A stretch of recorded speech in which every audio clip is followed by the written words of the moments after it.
Nii, Siim, räägi, miks peaksid inimesed eelistama mälufunktsiooniga reguleeritavat lauda?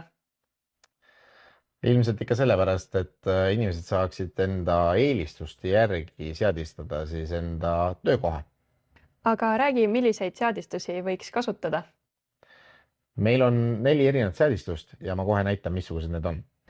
Kõige madalamaks seadistuseks võiks olla kontoritool, millega saab kenasti sõita laua juurde. Järgmine seadistus võiks olla siis sadultooli seadistus, ehk siis kui ma olen tavatooli peal versus sadultool, siis ma olen umbes 20 cm sadultooliga kõrgemal ja seetõttu võiks see seadistus olla umbes selline kõrgus.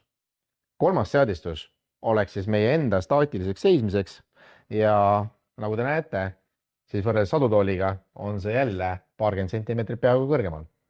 Neljas seadistus võiks olla siis mingisuguse tasakaalulaua jaoks, näiteks antud juhul on mul siin kasutusel Jimba ja see tõstab meid võrreldes staatilise seismisega umbes 5 cm kõrgemale.